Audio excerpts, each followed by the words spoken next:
তাহলে আমরা পদার্থের গাঠনিক ধর্ম সম্পর্কে বুঝবো। ওকে, তো পদার্থের সব এখানে পদার্থের বিভিন্ন ধর্ম আমরা জানবো। কঠিন পদার্থের ফার্স্ট কঠিন পদার্থের ধর্ম দেখবো, ঠিক আছে। এরপরে তরল পদার্থ দেখবো, এরপর বায়বীয় দেখবো, ঠিক আছে। তরল আর বায়বীয় মোটামুটি সেম টাইপের। কঠিন লিকুইড মানে কঠিন আর তরল বায়বীয় দুইটার মধ্যে কোনো পার্থক্য আছে। একটা হচ্ছে কঠিনের কিছু ধর্ম থাকবে, আর একটা হচ্ছে তরল বায়বীয় ধর্ম থাকবে। আমরা সান্দ্রতা নাম শুনছি না? সান্দ্রতা এগুলো হচ্ছে আমার কঠিন, সরি তরল আর বায়বীয়, ঠিক আছে। তরলের, হ্যাঁ তরলের, বেসিক্যালি তরলের সান্দ্রতা বা ভিসকোসিটি যেটাকে বলা হয়। এরপর হচ্ছে তরল আর একটা ধর্ম আছে, সেটা হচ্ছে আমার কি বলে এটাকে, ওই পৃষ্ঠটান, ঠিক আছে। এবং পৃষ্ঠটানের ফলে হচ্ছে যে আমাদের যে ইয়া হয়, কার্ভ সৃষ্টি হয়। আমাদের গ্লাসে টেস্ট টিউবে যেমন পানি নেই, তো নিচে হয়ে থাকে এভাবে, খেয়াল করছি না? ওগুলো হচ্ছে এরকম পৃষ্ঠটানের ফলে হয়ে থাকে। আমরা এগুলো সব ইনশাল্লাহ দেখবো, ঠিক আছে। ওকে, আমরা ফার্স্টে স্টার্ট করব আমাদের ম্যাটেরিয়াল দিয়ে। ম্যাটেরিয়াল তিন ধরনের। ম্যাটেরিয়াল নিয়ে পড়াশোনা নিয়ে একটা অলরেডি একটা মানে ডিপার্টমেন্টই আছে, material engineering, material science and engineering, MSc. Material, ওরা জাস্ট ম্যাটেরিয়াল নিয়ে পড়াশোনা করে, ঠিক আছে। যাই হোক, আমরা তাহলে পদার্থ, স্বাভাবিক, সলিড, লিকুইড, গ্যাস, ঠিক আছে। তিন ধরনের ম্যাটেরিয়াল থাকবে। ওকে, তো সলিডের ধর্ম মেইন কি, ওদের শেপটা ফিক্স থাকবে, ওদের ভলিউমটা ফিক্স থাকবে, ওকে, মানে নট চেঞ্জেবল। ওকে, এটা আমরা জানি আগে পড়াশোনা। তারপরে লিকুইড দেখি, লিকুইডে কি হবে, শেপ ফিক্স থাকবে না, কিন্তু ভলিউম ফিক্স থাকবে। ওকে, আমরা এটা জানি। আর গ্যাসের ক্ষেত্রে কি হবে, একটাও কম, একটা মানে ফিক্স, দোনোটাই চেঞ্জেবল। শেপটাও যে পাত্রে নিব, যে কন্টেইনারে নিব, সেই কন্টেইনারের মতো হয়ে যাবে শেপটা। আর ভলিউমও সেম। আমরা জানি গ্যাসে করে আসছি, যে পাত্রে রাখবো, কন্টেইনারে রাখবো, ওই কন্টেইনারের আয়তনটাই হচ্ছে গ্যাসের আয়তন। আরো স্পেসিফিক বললে, মানে গ্যাস চলাচলের জন্য অ্যাভেলেবেল আয়তনটাকে আমি বলবো যে গ্যাসের আয়তন। ওকে, এগুলো ছিল আমাদের নর্মাল ধর্ম, নর্মাল তিনটা জিনিস। তো কঠিনে আরো কিছু ধর্ম থাকবে, ঠিক আছে। এটাকে বলে ইলাস্টিসিটি, ঠিক আছে। ইলাস্টিসিটি, স্থিতিস্থাপকতা। ওকে, যে তো সিম্পল জিনিস, যে ধর্মের কারণে বস্তু পূর্বের অবস্থায় ব্যাক করে। তুমি এটাকে মানে টানছো, টানছো, টেনে ছেড়ে দিলা, ওটা আবার পূর্বের অবস্থায় ব্যাক করলো। তাহলে এই যে আমার যে বল প্রয়োগ করার ফলে তার প্রথমে একটা টেম্পোরারি শেপ চেঞ্জ হলো, বাট আমি যে না ওই বলটা আমি অপসারণ করবো, চাপটা আমি অপসারণ করবো, ঠিক সিমিলার আগের পজিশনে সে ব্যাক করতেছে, ওটাকেই বলে স্থিতিস্থাপকতা, ঠিক আছে। স্থিতিস্থাপকতা। তো স্থিতিস্থাপকতার লিমিট বোঝার জন্য একটা মানে কার্ভ, কার্ভ মনে আছে, কার্ভটাকে পড়ছো নাকি? আচ্ছা আমি কার্ভটা মানে বইয়ে ছিল, আমি পরে দেখি আসছি ওখানে কার্ভ, ঠিক আছে। তো আমি যদি দেখি একটু পজ করি, এটা আমার নেট নেট নেট থেকে দেখাচ্ছে, দেখা যাচ্ছে? জি, এই এটাই দেখো, মানে তুমি যখন স্ট্রেন মানে হচ্ছে তুমি ফ্রেজ দিচ্ছ আর কি, ফ্রেজ ভার্সেস স্ট্রেন কার্ভ আছে। আচ্ছা এটা তুমি এটা হচ্ছে বিকৃতি আছে, এটা তো ওখানে দেখাবো। নর্মালি এমনি যত তুমি বাড়াবা, ফ্রেজ বাড়াবা, স্ট্রেন তত সমান হতে বাড়ায়, সেটা পরে ওখানে দেখাবো, ওটা বলতে এখানে বিষয়। যাই হোক, তাহলে আমি মোটামুটি স্থিতিস্থাপকতা কিছু টার্ম আমাদের জানা থাকতে হবে। তাহলে আমি একটা বস্তুকে ইলাস্টিকের সুতাকে আমি ধরে চিন্তা করি, আমাদের ইলাস্টিকের প্যান্ট দেখছি আমরা, যে যত টানি লম্বা হয়, ওটা আগের জায়গায় ফিরে আসে, ঠিক আছে। তো আমি ধরো আমি 10 নিউটন বল দিলাম, সে দূরে আসলো, ছেড়ে দিলাম, আবার ব্যাক আবার চলে আসলো, ঠিক আছে। 10 নিউটন আমি বলে টানলাম, সে এখানে আসছে, আমি ছেড়ে দিলাম, সে আবার আগের জায়গায় ব্যাক করলো, ঠিক আছে। ধরো 20 নিউটন দিলাম, তাও ব্যাক করলো। কিন্তু 30 নিউটন বল দেওয়ার পর দেখা গেল সে আর ব্যাক করে না, আগের জায়গায় ব্যাক করে না, ব্যাক করছে বাট একটু চেঞ্জ হয়েছে, একটু বিকৃত হয়ে গেছে, হ্যাঁ একটু বিকৃত হয়ে গেছে, একটু ধরো লুজ হয়ে গেল, লম্বা হয়ে গেল, ঠিক আছে। তাহলে লাস্ট যে বল পর্যন্ত সে তুমি ব্যাক করবে, লাস্ট যে বলটা, ঠিক আছে, যে বলটা পর্যন্ত সে ব্যাক করলো, ওই লাস্ট ওই বলটাকে আমার বলা হবে স্থিতিস্থাপকতার সীমা বা লিমিট। সংজ্ঞাটা কি? স্থিতিস্থাপক সীমা সংজ্ঞাটা হবে যে বলের যে সীমা পর্যন্ত টানলেও বস্তুটা স্থিতিস্থাপক থাকবে তাকে বলা হবে স্থিতিস্থাপকতার সীমা, লিমিট। ঠিক আছে, আমি মানে 10 নিউটন দিয়েছি ব্যাক করছে, 20 নিউটন ব্যাক করছে, কিন্তু যখন 30 নিউটন ব্যাক করছে, তাহলে ধরো 29 নিউটন, তাহলে আমার 29-এ ব্যাক করলো, 30-এ ব্যাক করে নাই, তাহলে 29 নিউটন হচ্ছে আমার তাহলে স্থিতিস্থাপক লিমিট, ওই স্থিতিস্থাপকতা লিমিট। ঠিক আছে। জি, ঠিক আছে। আচ্ছা, এরপর হচ্ছে ধরো 30 নিউটন দেওয়ার ফলে তো ধরো তোমার স্থিতিস্থাপক ধর্ম একটু লোপ পাইছে, বলতে কি তোমার একটু বিকৃত হয়েছে। কিন্তু তুমি ধরো 300 নিউটন দিলা, তখন দেখো ওটা ছিঁড়ে গেল। ঠিক আছে, তাহলে ধরো তোমার এখন ধরো এভাবে আমি যদি বলি, ধরো 300 নিউটন দিছে ছিঁড়ে গেছে, 250 নিউটন তাও ছিঁড়ে গেল, 200 নিউটন তাও ছিঁড়ে গেল, বাট 199 ছিল না, 199 ছিঁড়ে নাই। ঠিক আছে, তাহলে 199 সে উইথস্ট্যান্ড করতে পারছে, মানে সে সহ্য করতে পারতেছে। 200 থেকে এসেছে, 200 দিলেই 199 পার করলে, মানে 200 থেকে ছিঁড়া শুরু করলো। ঠিক আছে না? ওকে, এটা কি বোঝা গেছে? তাহলে ব্যাপারটা হচ্ছে বলের তাহলে যে মিনিমাম যে মানটার কারণে তোমার কি বস্তু ছিঁড়ে যাচ্ছে, ব্রেকডাউন করতেছে, মিনিমাম যে বলটার কারণে বস্তু ব্রেকডাউন করতেছে, ছিঁড়ে ওই যাচ্ছে বা হ্যাঁ, ব্রেকডাউন করতেছে। ওইটাকে বলা হবে অসহ বল। ঠিক আছে, ওইটাকে বলা হবে অসহ বল। তাহলে আমি ফার্স্টে বললাম স্থিতিস্থাপক লিমিট, যেটা ছিল 29 নিউটন, ধরে নিচ্ছি আর কি, মানে দুই বন্ধ সে আগে যাবে ব্যাক করছে, এটার পর আর ব্যাক করছে না। এবার ধরো আমি ব্যাক করবার আমি ব্রেকডাউনে কাজ করবো। ধরো এবার 300 ছিঁড়ে আছে, 250 ছিঁড়ে আছে, বা 200 ছিঁড়ে আছে, 199 চিটছে না, তাহলে মিনিমাম যে বলটার কারণে ছিঁড়ে আছে, তো মিনিমাম বলটাকে আমি বলবো অসহ বল। ঠিক আছে? জি, আচ্ছা, তাহলে অসহ বলকে আমি যদি এখন একক ক্ষেত্রফল, মানে এটাকে অসহ পীড়ন একটা টার্ম আছে, মানে ওই যে অসহ বলটা তুমি যে অ্যাপ্লাই করলা, অসহ বল তুমি যে দিলা 300 নিউটন, 200 নিউটন যে তুমি দিলা, এখন তুমি যে সারফেসে দিছো ওই সারফেসের এরিয়া দিয়ে তুমি যদি ভাগ করো, অসহপীড়ন পাওয়া তাহলে যাবে। তুমি আসলে অসহ পীড়নটা পাবো। মানে অসহ পীড়ন বলে আসলে বেসিক্যালি প্রেশারটাই বোঝানো, বাংলা বলে প্রেশার, কিন্তু বল বাই ক্ষেত্রফল। ঠিক আছে, অর্থাৎ অসহ বল অসহ পীড়ন হচ্ছে যে ক্ষেত্রফল দিয়ে ভাগ করে তুমি পীড়নটা পাবা। তাহলে আমি যদি আরো সুন্দর করে বলি, যদি আমি তাহলে ক্ষেত্রফলকে এক ধরি, ক্ষেত্রটা আমি যদি 1 বানাই, তাহলে কি হবে বলতো, একক ক্ষেত্রফলের উপর সর্বনিম্ন যে বল প্রয়োগ করলে বস্তু ছিঁড়ে যাবে ওটাকে বলে অসহ পীড়ন। সংজ্ঞাগুলো আমার একদম ক্লিয়ার থাকতো। একক ক্ষেত্রফলের কোনো বস্তুর উপর বা কোনো একটা জিনিসের উপর প্রতি একক ক্ষেত্রফলের উপর বলের যে সর্বনিম্ন মান জন্য আমার কি হয়, বস্তু ছিঁড়ে যায়, তাই হচ্ছে অসম্পীড়ন। বস্তু ছিঁড়ে যায় তাই হচ্ছে অসহপীড়ন। ঠিক আছে, ক্লিয়ার? জি, ক্লিয়ার। তা আমার তো ধরো এই এই এই ইলাস্টিক সুতার হচ্ছে ধরো লিমিট ছিল 29 নিউটন পর্যন্ত, তাই না? 29 নিউটন পর্যন্ত আমাদের লিমিট ছিল। ঠিক আছে না? স্থিতিস্থাপকতার সীমা বলছিলাম আমি ওটাকে।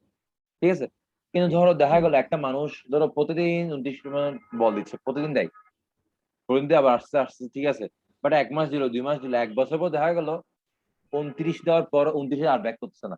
বুঝছো? মানে 29 দেওয়ার পরে সে বিক্রি হয়ে যাচ্ছে, কিন্তু আগে কিন্তু 29-এ ব্যাক করতো। কিন্তু 1 বছর ধরে তুমি টানা ওইটা করার ফলে কি হলো, অটোমেটিক্যালি কিছু করো না, কিন্তু অটোমেটিক্যালি দেখা গেলো 29-এ ব্যাক করতেছে না, 29-এ দেওয়ার পরে কি বিক্রি হয়ে যাচ্ছে। মানে কি তোমার ইলাস্টিসিটি যে স্থিতিস্থাপক ধর্মটা, এটা তোমার কি হ্যাঁ, মানে লোপ পাচ্ছে, ধর্মটা লোপ পাচ্ছে না, হ্যাঁ, কাইন্ড অফ। ওর ইলাস্টিক ধর্ম নিশ্চয়ই তাহলে কমে গেছে, হ্যাঁ, ইলাস্টিসিটি কমে গেছে, ইলাস্টিসিটি কমে গেছে নিশ্চয়ই, তাই না? কারণ আগে তো 29-এ ব্যাক, ও তো লিমিট 29 পর্যন্ত ছিল, কিন্তু এখন কি লিমিট আরো একটু কি মানে লিমিট লিমিট বেড়ে আরো গেছে, কম কমে কমে গেছে। গেছে। তার মানে ওর ধর্ম তাহলে কমে যাচ্ছে আস্তে আস্তে। তাহলে হ্যাঁ, বারবার তুমি যে স্থিতিস্থাপক সীমাবদ্ধ তুমি যে টানতেছো, অটোমেটিক্যালি তোমার যে ধর্মটা লোপ পাচ্ছে, এটাকে বলা হয় স্থিতিস্থাপকতা ক্লান্তি। সংজ্ঞাটা সুন্দর করে আমি যদি বলে, তাহলে সংজ্ঞাটা এরকম: বলের স্থিতিস্থাপকতার সীমা পর্যন্ত বারবার টানলে বস্তুর স্থিতিস্থাপকতার ধর্ম লোপ পায়, এই ঘটনাটাকে বলা হয় স্থিতিস্থাপকতা ক্লান্তি। ক্লিয়ার? জি, ক্লিয়ার। এই তো, ঠিক আছে। এই হচ্ছে আমাদের ইলাস্টিক ইলাস্টিসিটির ধর্ম, বিভিন্ন বিভিন্ন টার্ম গেল। তো ইলাস্টিসিটির উপর ডিপেন্ড করে আমাদের কঠিন পদার্থ বস্তু আছে, এদেরকে 3 ভাগে ভাগ করা যায় ইলাস্টিসিটির উপর ডিপেন্ড করে, মানে স্থিতিস্থাপকতার উপর ডিপেন্ড করে। ঠিক আছে, তো 3 ধরনের। একটা হচ্ছে কি, সে হচ্ছে নমনীয় মানে একদমই মানে ভঙ্গুর, একদমই স্থিতিস্থাপক না। যেমন আমার এই যে আমার এই মার্কার, তুমি একটু এখানে মোচড় দিলেও কি ভেঙে যাবে, বা টান দিলে সে আর ভেঙে যাবে, তাই না? জি অস্থিতিস্থাপক।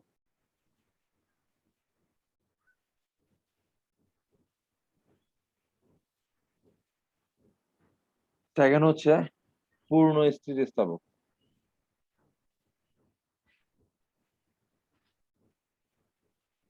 আর লাস্ট হচ্ছে দৃঢ় বস্তু।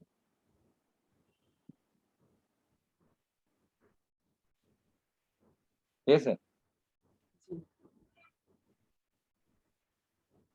3 ভাবে আমার ব্যাখ্যা মানে ভাঙানো যাবে বা ক্লাসিফাই করা যাবে স্থিতিস্থাপকতার উপর ডিপেন্ড করে। তো আমরা একটা বুঝি নমনীয় কোনটা, পূর্ণ কোনটা, আর দৃঢ় কোনটা। নমনীয় বলতে সিম্পল জিনিস, তুমি বল প্রয়োগে বিকৃত হবে। সে তুমি টানছো লম্বা হয়েছে, বিকৃত ঠিকই হয়েছে, কিন্তু বল অপসারণ আর সে ব্যাক করবে। বুঝছো? তুমি ফোর্স দিছো, তুমি স্ট্রেইন পাইছো, কিন্তু ফোর্স অপসারণ কিন্তু আর করছো, আগের অবস্থায় ব্যাক করবে কিন্তু না। সে আগের অবস্থায় ব্যাক করবে না। স্ট্রেনটা চেঞ্জ হবে না, আগের মধ্যে বিকৃত থাকবে। ঠিক আছে? তাহলে এটা হচ্ছে অস্থিতিস্থাপক। পূর্ণ স্থিতি হচ্ছে উল্টা, ফোর্স দিছো, স্ট্রেইন পাইছো, বিকৃত হইছে, ফোর্স অপসারণ করতেছো, স্ট্রেন অপসারণ করবে। ঠিক আছে? জি এবং পুরোপুরি যদি অপসারণ করো তাহলে পুরোপুরি স্ট্রেন অপসারণ হয়ে যাবে, মানে সে আগের জায়গায় ব্যাক করবে। এটা হচ্ছে পূর্ণ স্থিতিস্থাপকের পরিচয়। ঠিক আছে? আর দৃঢ় বস্তু হচ্ছে ওগুলো যাদের কোনো বিকৃতি হবে না, তুমি ফোর্স যত দাও না কেন, নো স্ট্রেইন। এরকম বস্তু খুব রেয়ার, স্বাভাবিক। তবে হ্যাঁ, মানে খালি চোখে যদি ধরো নর্মালি বলে, ধরো একটা লোহা তুমি হাত দিতে আসলে মানে করতে পারবে না, বাট তুমি যদি হাইড্রোলিক চেম্বারে তুমি যদি ইউজ করো, তাহলে সে মানে ইয়া হবে, সে ভাঙবে, বিকৃত হবে। কিন্তু অনেক মানে অনেক বেশি ইন্ডাস্ট্রি করতে পারি। নর্মালি দৃঢ় বস্তু নর্মালি কোনগুলো যেগুলো আমরা মানে আমরা নর্মালি ফোর্স প্রয়োগ করে যেগুলো আমি চেঞ্জ করতে পারবো। ঠিক আছে? বলছে দৃঢ় বস্তু মানে একদম পিওর দৃঢ় বস্তু পাওয়া খুবই রেয়ার। হ্যাঁ আছে, আমাদের সবচেয়ে মানে মোস্ট দৃঢ় বস্তু বলতে কি ওয়ার্ল্ডে, দুনিয়ার সবচেয়ে কাঠিন্য মানে কঠিন বস্তু কি?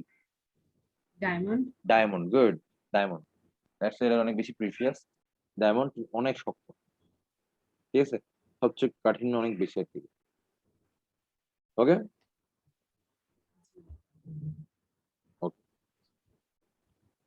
আচ্ছা, তাহলে আমরা হচ্ছে এবার আহ পীড়ন আর বিকৃতি এই টপিকটা নিয়ে পড়াশোনা করবো। ঠিক আছে? আচ্ছা, তাহলে আমার হচ্ছে যে আমি যদি ভাবে বলি, আহ কোন বস্তু আমি আসলে বল প্রয়োগ করে ওর দৈর্ঘ্য পরিবর্তন করতে পারি, ওর আয়তন পরিবর্তন করতে পারি, অথবা ওর শেপটা চেঞ্জ করতে পারি। ঠিক আছে?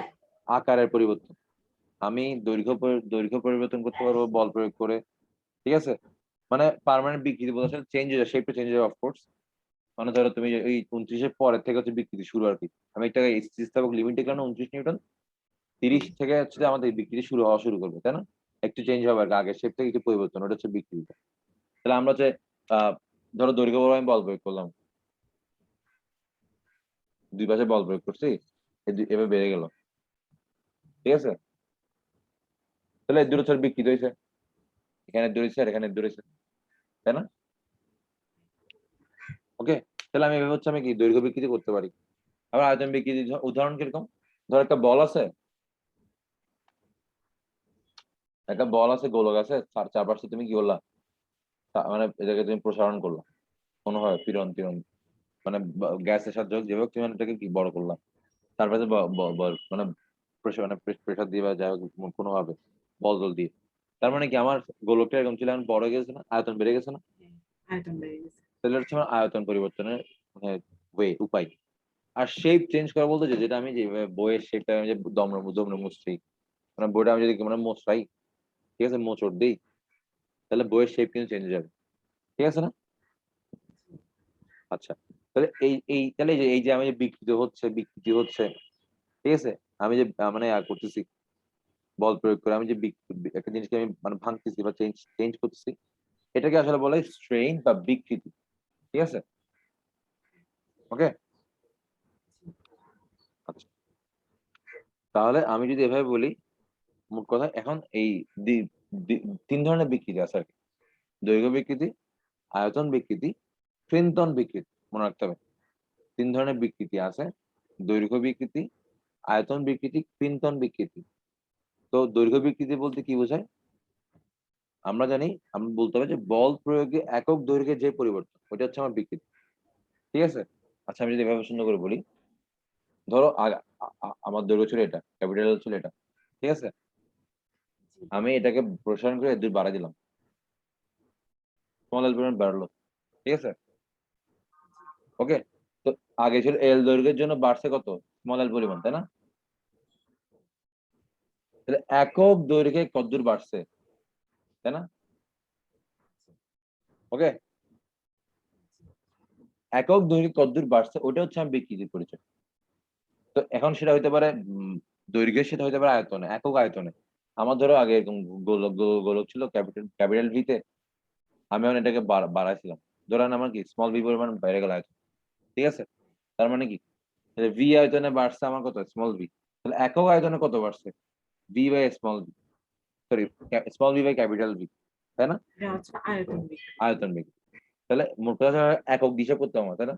একক দৈর্ঘ্যে কত বাড়ছে বা একক আয়তনে কত বাড়ছে, তাই না? তার মানে আমাকে অলওয়েজ মনে রাখতে হবে একক মাত্রায় যে পরিবর্তন ওটা হচ্ছে বিকৃতির পরিচয়। তাহলে তিন ধরনের বিকৃতি থাকবে: দৈর্ঘ্য বিকৃতি, আয়তন বিকৃতি, ক্রিন্তন বিকৃতি। দৈর্ঘ্য বিকৃতি কি? বল প্রয়োগে একক দৈর্ঘ্যে যে পরিবর্তন, বল প্রয়োগ করে একক দৈর্ঘ্যে দৈর্ঘ্যে যে যে পরিবর্তন, পরিবর্তন ঘটে তা হচ্ছে দৈর্ঘ্য দৈর্ঘ্য বিকৃতি। বিকৃতি। আর আয়তন বল বিকৃতি প্রয়োগে হচ্ছে বল প্রয়োগে গুড। একক আয়তনে যে পরিমাণ আয়তনের পরিবর্তন ঘটে সেটা হচ্ছে আয়তন বিকৃতি। আচ্ছা, এখন এটা হচ্ছে ক্রিন্তনটা কি? ক্রিন্তনটা একটি ইম্পর্টেন্ট খেয়াল রাখতে হবে, এটা অনেকে মানে ভুল করে বা বুঝে না। ক্রিন্তনের সংজ্ঞা হচ্ছে, এভাবে আমি ক্রিন্তনের একটু ডিটেলস পড়ালে আরো ক্লিয়ার হবে। আমি জাস্ট নর্মাল সংজ্ঞাটা বলে রাখি। সংজ্ঞাটা হচ্ছে ক্রিন্তনে কিন্তু কোনো আয়তন পরিবর্তন হবে না। আমি যে বইটা, আমার বইটা আমি শেপ চেঞ্জ করতেছি, বুঝছো? মোস্ট রাইট বইয়ের আয়তন কি চেঞ্জ হচ্ছে? বইয়ের আয়তন কিন্তু না, সেম আছে, খালি শেপ চেঞ্জ হচ্ছে। তাহলে সংজ্ঞাটা হচ্ছে এভাবে বলা হয়: ক্রিন্তন বিকৃতি বলতে একক দৈর্ঘ্যে আয়তন পরিবর্তন না করে একক দৈর্ঘ্যে আকারের যে পরিবর্তন ঘটে সেটা হচ্ছে ক্রিন্তন বিকৃতি। ঠিক আছে? জি মানে আয়তন পরিবর্তন না করে একক দৈর্ঘ্যে আকারের যে পরিবর্তন ঘটে তাকে বলা হবে ক্রিন্তন বিকৃতি। ক্লিয়ার? জি একক দৈর্ঘ্যে আয়তন পরিবর্তন না করে আকারে যে পরিবর্তন ঘটে সেটা হচ্ছে ক্রিন্তন বিকৃতি। গুড। তাহলে আমরা এখন এই তিনটা বিকৃতি আমি যে বললাম, আমি একটু চিত্রের সাথে একটু দেখি তাহলে।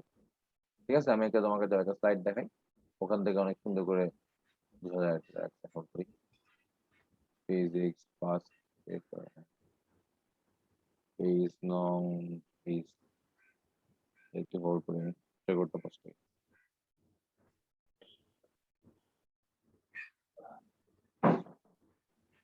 তাহলে আমার দৈর্ঘ্য বিকৃতি এটা, আয়তন বিকৃতি বললাম, ঠিক আছে না? তো দৈর্ঘ্য বিকৃতি আমি আরেকটু দেখি ডিটেলস চালাই। এই আমার ছিল, এই যে আমার ছিল আমার এইটা দৈর্ঘ্য ছিল এল ইনিশিয়াল। ঠিক এল আছে? ফাইনাল। হ্যাঁ, আমি ফোর্স প্রয়োগ করে দেখো আমার ফাইনালি দৈর্ঘ্যটা বেড়ে গেছে। ঠিক আছে? এই যে দূরে গেছে, আগে ছিল এর দূর। তাহলে এই স্মল পরিমাণ বেড়ে গেল না? হ্যাঁ, এটা গেল ডেল এল অথবা স্মল এল সমান কি L F minus L I. ঠিক আছে? দৈর্ঘ্য বিকৃতি।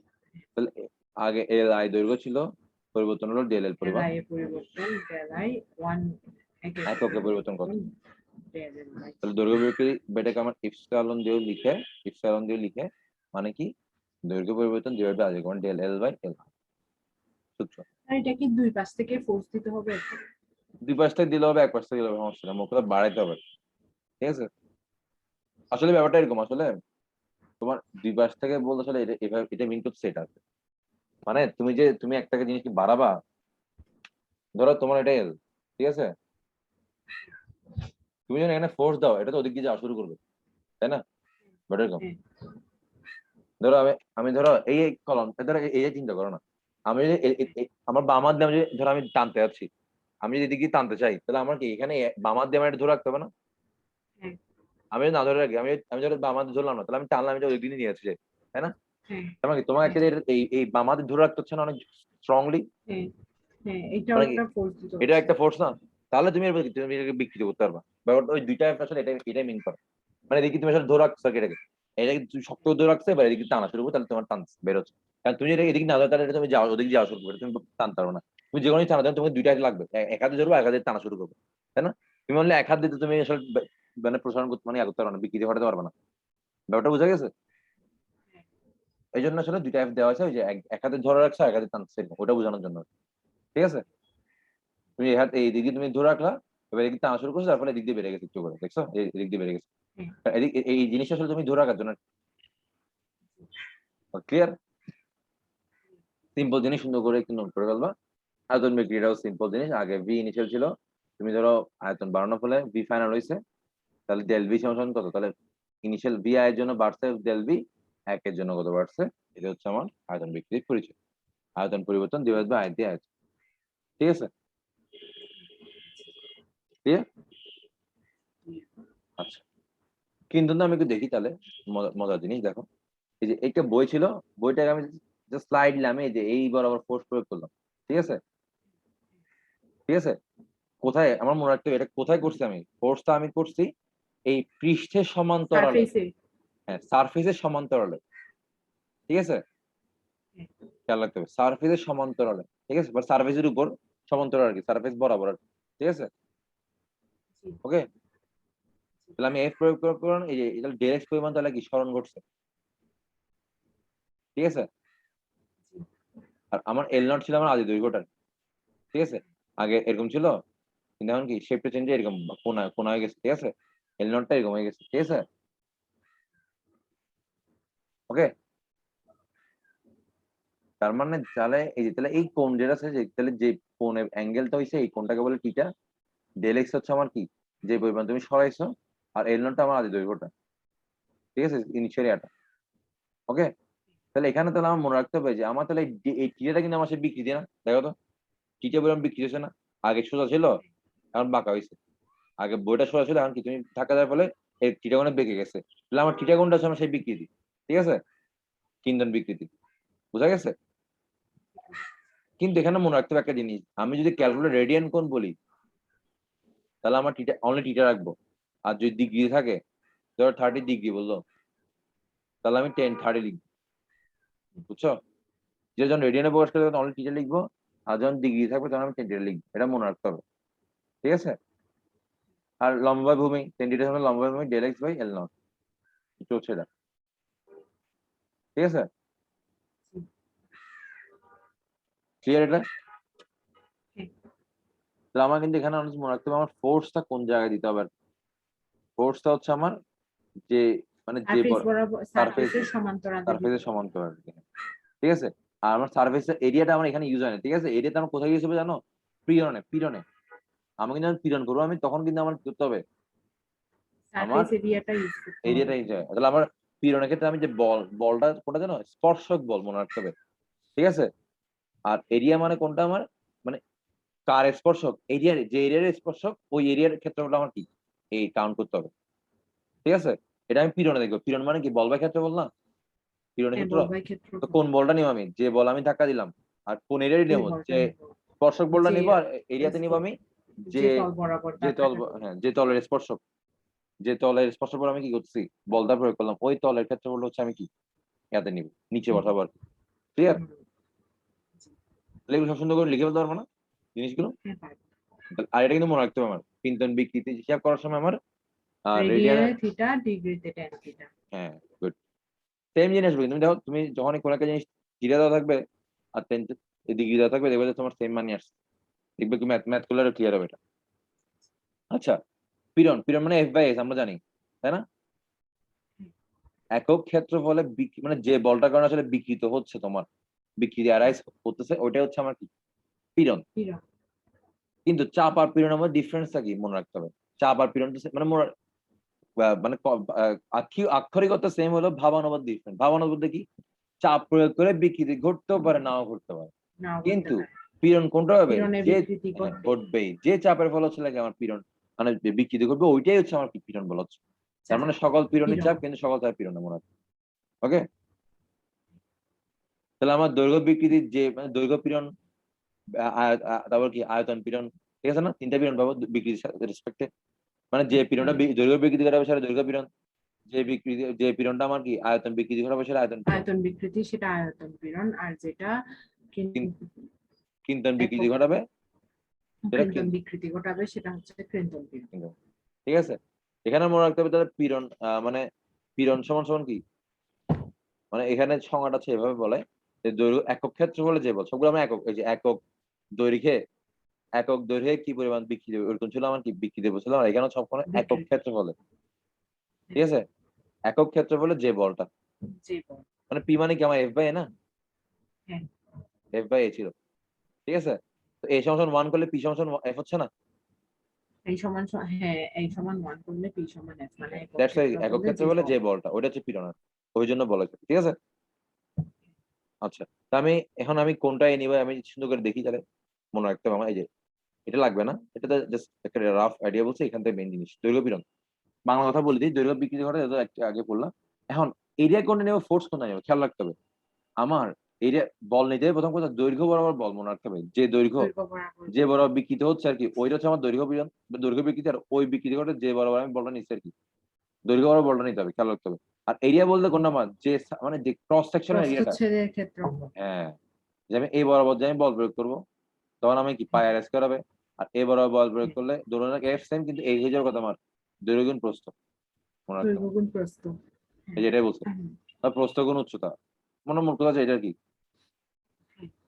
ঠিক আছে, এটা দৈর্ঘ্য গুণ প্রস্থ হবে, মানে মানে এইটা আর কি মোট কথা এটা। অন্য কালার ইউজ করি, এই যে এই ক্রস সেকশনটা আর কি, ঠিক আছে, হ্যাঁ, এটা এরিয়াটা নিতে হবে। আর এখানে হচ্ছে আমার কি এটা এরিয়া নিতে হবে। ঠিক আছে, জি, এই গোলাটা মানে এই গোলকের মানে পাই আর স্কয়ার, এখানে হচ্ছে কি দৈর্ঘ্য গুণ প্রস্থ, এটা নিতে হবে, প্রস্থ গুণ দৈর্ঘ্য উচ্চতা গুণ উদয় বলছে, দৈর্ঘ্য গুণ উচ্চতা। প্রস্থ হবে। ঠিক আছে, ক্লিয়ার, এবার ওদের ফোর্স, ওকে, মানে যে সারফেসের উপর ফোর্স দিব জি, ওই সারফেসের ওই ক্রস সেকশন, সারফেসটাকে ওই নিতে হবে। সারফেসের ক্রস সেকশন এটা নিতে হবে। ঠিক আছে, ওই সারফেসের প্রস্থ বরাবর এটা নিতে হবে, দৈর্ঘ্য বরাবর না। আর মানে বল নেব দৈর্ঘ্য বরাবরটা, যে আমার দৈর্ঘ্য হচ্ছে এটা, বল নেব দৈর্ঘ্য হ্যাঁ, বরাবর, কিন্তু ক্ষেত্রফল নেব প্রস্থ বরাবর। ক্ষেত্রফল প্রস্থ বরাবর। ঠিক আছে, বল বল নিচ্ছে আমি দৈর্ঘ্য বরাবরটা, এই যে বল নিচ্ছে আমি দৈর্ঘ্য বরাবরটা, কিন্তু ক্ষেত্রফল নেব প্রস্থ বরাবর। প্রস্থ বরাবর। Okay. তাহলে আমার সেই অনুসারে হ্যাঁ, কখনো কখনো পাই আর স্কয়ার হবে, কখনো কখনো দৈর্ঘ্য গুণ প্রস্থ হবে, এগুলো তো আমার সেই যেটা বললো সেই অনুসারে হবে। আচ্ছা, আয়তন সেম, তাই দেখি আমরা তাহলে আয়তন পীড়ন। আয়তন পীড়ন সিমিলারলি পৃষ্ঠ বরাবর বল আর পৃষ্ঠের ক্ষেত্রফল। ঠিক আছে, তো গোলাকার সারফেসে এরিয়া আছে কি পাই আর স্কয়ার, পুরো সারফেসটার ক্ষেত্রফল যদি 4 এটা পাই যদি আর ঘনক থাকে তাহলে বাহু কিউব। আচ্ছা না, বাহু কিউব না স্যার, এটাকে ভুল আছে, ঘনকের ক্ষেত্রে বলে দেখে নিয়ে তো বাহু স্কয়ার প্রবাবলি নাকি না, হ্যাঁ, বাহু স্কয়ার। ঘনকের ক্ষেত্রে বলে একটু দেখে নিও, বুঝছো, একদম ভুলে গেছি। ঘনকের ক্ষেত্রে ঘন জ্যামিতি বসে না বইয়ে 9-10 এর, হ্যাঁ আছে। ওখান থেকে একটু ঘনকের ক্ষেত্রে বলে দেখে নিও। ঠিক আছে, ওকে, ব্যাস, বাহু কিউব না, বাহু কিউব আয়তন যত মনে আছে, বাহু কিউব আয়তনের কিউব। মেবি 3a স্কয়ার মনে হয়, 2 স্কয়ার মনে হয় স্যার। একটু দেখে নিও। দাঁড়া আমি একটু সার্চ মারি, এখনই ক্লিয়ার হয়নি, দাঁড়া একটু পজ করি। তাহলে এটা হচ্ছে 6a স্কয়ার হবে। ঠিক আছে, ওকে, মোট কথা আমার পৃষ্ঠ সারফেস যে বরাবর আমি সারফেস বরাবর বল দিচ্ছি ওইটা পৃষ্ঠ বরাবর, আর হচ্ছে পৃষ্ঠের ক্ষেত্রফল। ওকে, আয়তন বিকৃতি ঘটাতে যে একক ক্ষেত্রফল বিকৃতি সাধনকারী বলের মান হচ্ছে আয়তন পীড়ন। একক ক্ষেত্রফল যে এফ বাই এ সংখ্যা মান হলে পি সংখ্যা দেয়, ওখান থেকে বল আর বল বুঝতে, ঠিক আছে। আর কিন্তন এই যে এটা বললাম যে স্পর্শক, যে এই যে স্পর্শক বল আমি এদিক দিয়ে বল দিলাম না, তাহলে এই বলটা আমার যে এরিয়ার স্পর্শক, এই এরিয়ার ক্ষেত্রে হচ্ছে আমার কি এতে বসবে। ঠিক আছে, ক্লিয়ার, বুঝছো আমার কথা? শিফা, এটা কোথা জি, কোনটা জানো, আয়তনের এটা এটা কিন্তনের জন্য। কৃন্তন পীড়ন। আয়তনের বিকৃতি পরিবর্তন হবে না, কিন্তু আকৃতির পরিবর্তন হ্যাঁ, হবে। শেপটা চেঞ্জ হবে, কিন্তু আয়তনে কোনো পরিবর্তন হবে না। তাহলে আমার ফোর্স হিসেবে নিতে হবে যে এটা, আর আর শিয়ার এটা, এরিয়ার হ্যাঁ, সারফেস এরিয়া। এই যে এটা, এই যে এটা তো, ওকে, আচ্ছা, তাহলে আচ্ছা আমার মনে রাখতে হবে একটু, এই যে আমি ভুলে গেছি আমি, যে আমার এটা হচ্ছে কি সিগমা, দৈর্ঘ্য পীড়ন সিগমা দিয়ে বোঝানো হয়। ঠিক আছে, আয়তন পীড়ন সিগমা দিয়ে বোঝানো হচ্ছে, আর কিন্তন পীড়নটা টাও দিয়ে বোঝানো হয়। এগুলো বই আছে মনে হয় না, বই থাকবে, টাও দিয়ে বোঝানো হচ্ছে। ওকে, তাহলে মোটামুটি এগুলো তাহলে এই যে এখানে স্ট্রেস সিগমা দিয়ে বোঝানো হবে নর্মালি। স্ট্রেস মানে হচ্ছে পীড়ন আর কি, ঠিক আছে? স্ট্রেস পীড়ন যেটা বিকৃতি ঘটাবে। ওকে, এবার আমরা হুকস ল জানি, সুন্দর একটা জিনিস, পীড়ন সমানুপাতিক বিকৃতি, ঠিক আছে? তাহলে পীড়ন সমান কনস্ট্যান্ট ইনটু বিকৃতি, ঠিক আছে? তাহলে পীড়ন আর বিকৃতি রেশনের একটা কনস্ট্যান্ট কিন্তু আসবে, তাই না? হ্যাঁ, তো আমি দৈর্ঘ্য দৈর্ঘ্য নিতে, স্থিতিস্থাপক গুণাঙ্ক, হ্যাঁ দৈর্ঘ্য দৈর্ঘ্য নিলে আমার দৈর্ঘ্য স্থিতিস্থাপক গুণাঙ্ক ইয়াংস আসবে। মডিউলাস, আর যদি আয়তন আয়তন নিই, আয়তন পীড়ন আয়তন বিকৃতি নিই, তাহলে আমার কি বাল্ক মডুলাস বলে বাল্ক থাকে, মডিউলাস। বা বি দিয়ে প্রকাশ করা, যেটাকে ই ওয়াই দিয়ে প্রকাশ করে। স্কুলে আমাদেরকে এটা পড়াচ্ছিল, একজন বলতেছে ইয়াং মডিউলাস আর বুড়া মডিউলাস। জি, একদম। পুরা আর ইয়াং, হ্যাঁ। যাই হোক, দেখি আমরা তাহলে ই আর ই ওয়াই হচ্ছে আমার, তাহলে ইয়াং দিয়ে বোঝানো হবে, আর বি দিয়ে বাল্কটা বি দিয়ে বোঝানো হবে। আর ক্লিন্টন গুণাঙ্ক যেটা, সেটা হচ্ছে জি বা এন, শিয়ার শিয়ার মডুলাস, মডিউলাস। ক্লিন্টন গুণাঙ্ক, ক্লিন্টন বিকৃতি। তাহলে এই মডুলাসের একক হচ্ছে নিউটন পার মিটার স্কয়ার। কেন বলতো? কারণ বিকৃতি কোনো একক নাই, মনে রাখতে হবে এটা। বিকৃতির একক নাই, বিকৃতি একটা হচ্ছে নিউট্রাল, কোনো একক বিহীন আর কি। হ্যাঁ, কারণ কারণ এটা একটা বিকৃতি অনুপাত। অনুপাত, রেশিও। কিন্তু এটাও এই মডুলাসটা অনুপাত হওয়ার পরে এদের একক থাকবে এই পীড়নের এককটা আর কি। পীড়ন মানে কি আমার চাপ প্রেসারের এককটা আছে নিউটন পার মিটার স্কয়ার। হ্যাঁ, দ্যাটস ওয়াই মডুলাসের একক যেটা পীড়নের এককটা সেটা হবে, ঠিক আছে? তাহলে আমরা জানি ইয়াং এর এটা জানি আমরা, ঠিক আছে? তাহলে এল সিম্পল জিনিস, দৈর্ঘ্য পীড়ন এফ বাই বসে দিলাম, আর বিকৃতি small del L by L I লিখে দিলাম। এরপর F L by A L, small L. Small L মানে দৈর্ঘ্য পরিবর্তনটা, মানে মানে যে দৈর্ঘ্য পরিবর্তন সেটা, এল আই মানে আদি দৈর্ঘ্য, এফ মানে দৈর্ঘ্য বরাবর বল, আর এ মানে প্রস্থের ক্ষেত্রফল, ঠিক আছে? তাহলে আমি একটা জিনিস মনে রাখতে হবে, আমার ইয়াং এর মডুলাস থেকে আমি কিন্তু আসলে কে বেশি ইলাস্টিক, কে বেশি স্থিতিস্থাপক সেটা কিন্তু বের করতে পারবো। সেটা বুঝতে পারবো। মনে রাখতে হবে, যার ইয়াং এর মডুলাস যত বেশি হবে সে তত বেশি স্থিতিস্থাপক হবে। আমাদের অনেক সময় পরীক্ষায় বলবে, মানে কোশ্চেনে বলবে, দেখবা তুমি যে দুইটা ম্যাটেরিয়াল দিয়ে বলো যে এই ম্যাটেরিয়াল বি ম্যাটেরিয়াল মধ্যে কোনটা বেশি স্থিতিস্থাপক। তোমাকে আসলে আসলে বেশি আসলে বের করতে হবে, তোমার দুইটার ইয়াং মডুলাস বের করতে হবে, দুইটারই ওয়াই বের করতে হবে, ঠিক আছে? ওয়াই বের করলে তুমি আসলে বুঝতে পারবো কোনটা বেশি কম, ঠিক আছে? যেন আমি তোমার আরেকটি ভাবে বলি, আমি যেভাবে বলি, মানে আহ দৈর্ঘ্য বিকৃতি ধরো এক, তাই না? ধরে নিই এক, জি, তাহলে ওয়াই সমান পীড়ন না? হ্যাঁ, মানে একক বিকৃতি ঘটাতে যে পীড়ন দিতে হবে ওইটাই তো আমার ওয়াই এর পরিচয়, কাইন্ড অফ, তাই না? চিন্তা করো তো, হ্যাঁ। একক বিকৃতি একক ঘটাতে বিকৃতি ঘটাতে যে পরিমাণ ওয়াই এর যে পরিমাণ পীড়ন দিতে হবে পীড়ন দিতে হবে সেটা হচ্ছে ওয়াই। ওয়াই এর পরিচয়, ঠিক আছে না?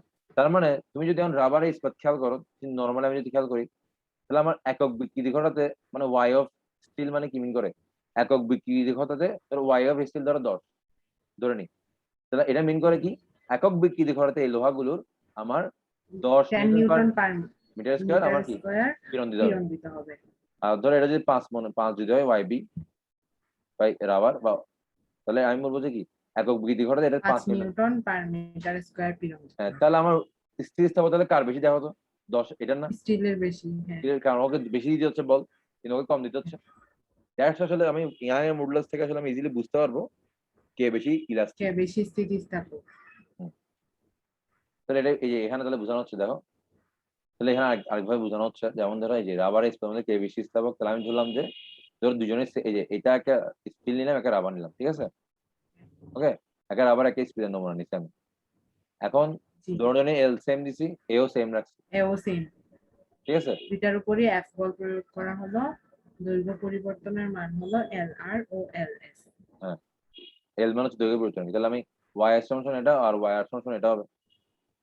তাহলে রেশিও এখন এফ এল এ তিনটা তো সেম, তাহলে আমি ওয়াই এস বাই ওয়াই এর সমান কত, L R by L S. L R by L S. হ্যাঁ, তাহলে আমরা অবভিয়াসলি আমরা জানি কি রাবারকে জানলে বেশি বেশি লম্বা হবে, এটা আমরা নরমালি জানি।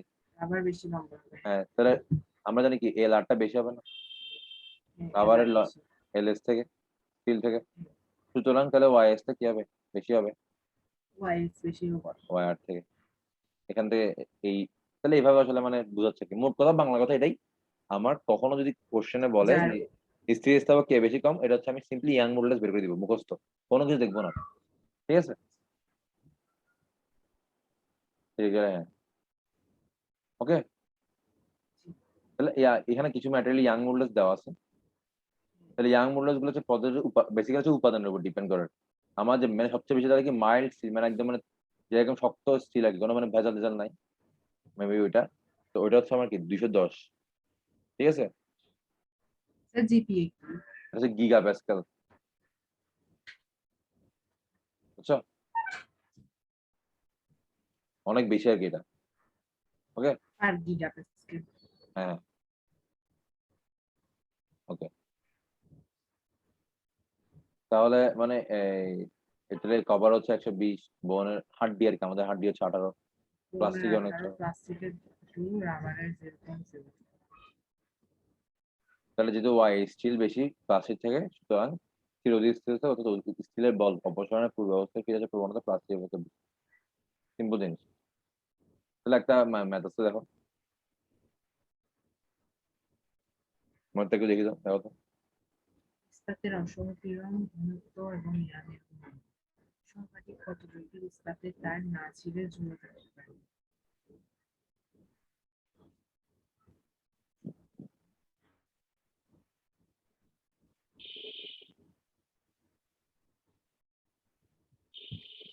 ওটা বুঝছো? অসহপীড়ন মানে কি মনে আছে? অসহপীড়ন মানে হচ্ছে যে বল পর্যন্ত বস্তু ছিঁড়বে না, মানে মিনিমাম যে বল ছিঁড়ে যাবে, প্রয়োগে বস্তু ছিঁড়ে যাবে। ছিঁড়ে যাবে, ছিঁড়ে যাবে। অসহ অসহ বল বা ক্ষেত্রবল, অসহ বল বাই ক্ষেত্রফল, মানে একক ক্ষেত্রবল কোনো বস্তুর মিনিমাম যে বল প্রয়োগ করলে ছিঁড়ে যাবে। যে বল প্রয়োগে বস্তু ছিঁড়ে যাবে। হ্যাঁ, ওটা হচ্ছে অসহপীড়ন। তাহলে আমার কথা এখন তাহলে আমি একটু দেখি, তাহলে আমার এখানে কি দেওয়া আছে? অসহপীড়ন দেওয়া আছে, আর দেওয়া আছে আমার ইয়াং এর গুণাঙ্ক দেওয়া আছে, আর ঘনত্ব দেওয়া আছে। আর ইয়ানের গুণ। আচ্ছা, আমাকে ফার্স্ট গত বের করলে হচ্ছে সর্বাধিক কত দৈর্ঘ্যে ইস্পাত তার না ছিঁড়ে জুড়ে যাবে, জুড়ে রাখতে পারবে। আচ্ছা, তাহলে আমি এখান থেকে আমার অসহপীড়ন দেওয়া আছে, ঠিক আছে? তাহলে আমি এখান থেকে এফ বাই এ দেওয়া আছে না আমার কাইন্ড অফ, অসবল বাই ক্ষেত্রফল, অসবল বাই ক্ষেত্রফল দেওয়া আছে এত, ঘনত্ব দেওয়া আছে এত, ওয়াই দেওয়া আছে এত, ঠিক আছে? তাহলে আমি যদি এখন এভাবে চিন্তা করি, সর্বোচ্চ কত দৈর্ঘ্যে ইস্পাত তার না ছিঁড়ে জুড়ে থাকতে পারে, প্রশ্ন আমি যদি এভাবে বলি,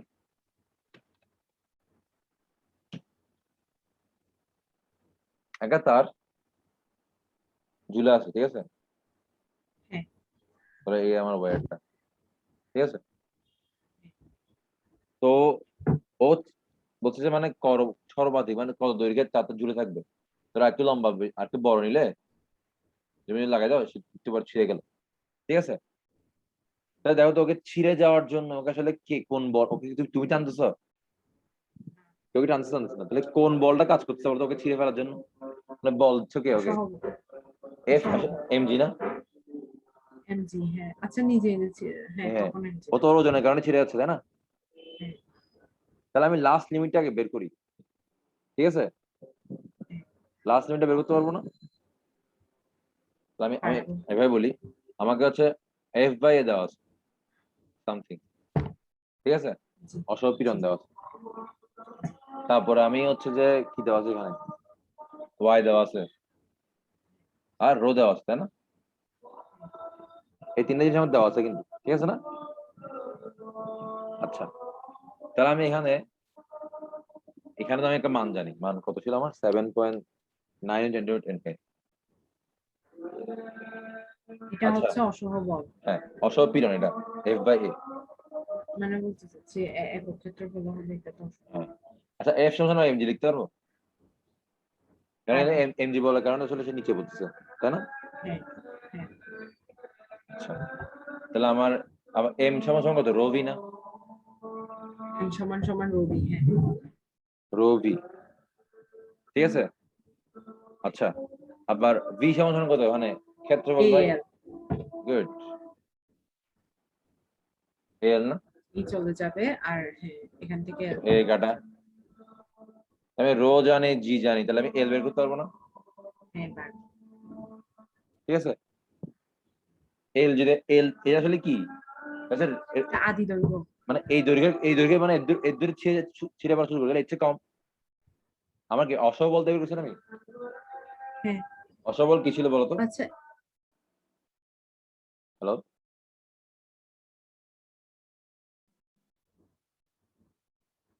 আমার কারেন্ট চলে গেছে। হ্যাঁ, যেটা বলছিলাম। আমি এখানে যে আমি এলটা আমি আসলে অসবল থেকে যেগুলো বের করছি না? হ্যাঁ, অসপীড়ন, অসপীড়ন তো আসলে বের করছি, তাই না? তাহলে আমার যে লিমিট আসবে এটাতে ছিঁড়ে যাওয়া শুরু করবে আরকি, স্টার্ট করবে। আমার কি ছিল মনে আছে? যে ৩০০ তেও ছিঁড়ে যাচ্ছিল, ২৫০ ছিঁড়ে যাচ্ছিল, ২০০ তেও ছিঁড়ে যাচ্ছিল, তাই না? যেখানে ১৯৯ তে ছিঁড়ে নাই। না, কিন্তু এখানে ছিঁড়ে গেছে, এখানে ছিঁড়ে গেছে। তাহলে মিনিমাম যে বলটাতে ছিঁড়ে যাচ্ছে ওটা ছিল আমার কি? ছেঁড়া শুরু অসবল। করবে সেটা হচ্ছে অসহবল। তার মানে মিনিমামটা দেওয়া আছে, মানে লাস্ট আরকি। এখান থেকে স্টার্ট করবে। তার মানে কি এই জেলটা পাইছি, এটা হচ্ছে এটা এখান রাখা থেকে যাবে না, এর ছেঁড়া চেয়ে কম। শুরু করবে। এর চেয়ে কম আর কি। তো আমার কি রাখতে হবে? এর চেয়ে আমার এলটা দিলে কি এই কম, মানটাকে কম রাখতে হবে। তাহলে হচ্ছে আমার কি ছিঁড়বে না, ঝুলে থাকবে। ছিঁড়বে না। ব্যাপারটা এটা একটু বাংলা বলে দিতে আর কি, যে এর কম রাখতে হবে আমার। কারণ এখান থেকে ছিঁড়া শুরু করবে। ঠিক আছে? ব্যাস, তাহলে এটা বোঝা গেছে? জি, বুঝছি। আচ্ছা। এখন আমাকে গ গ এখানে ঘ নম্বরটা দেখি। হুম। অসমপীড়নের অর্ধেক অনুদৈর্ঘ্য পীড়ন প্রয়োগ করলে আদি দৈর্ঘ্যের শতকরা কত অংশ বৃদ্ধি পাবে? মানে অনুদৈর্ঘ্য বলতে দৈর্ঘ্য বরাবর। বুঝছো? দৈর্ঘ্য বরাবর দৈর্ঘ্য মানে পীড়ন। অসপীড়ন তো আমার দেওয়া আছে, এর অর্ধেক আমি দৈর্ঘ্য বরাবর পীড়ন প্রয়োগ করবো। ঠিক আছে?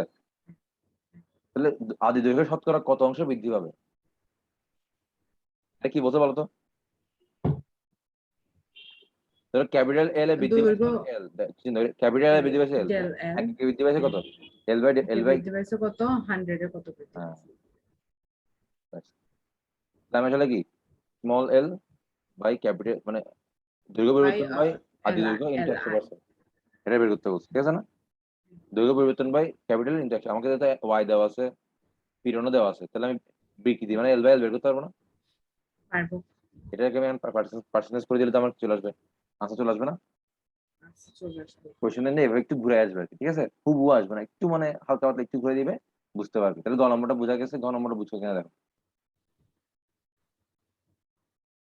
যেটা এল বাই এল বের করলাম, এটাকে পার্সেন্টেজ করে দিচ্ছি। পার্সেন্টেজ করে দিতে। ক্লিয়ার? জি।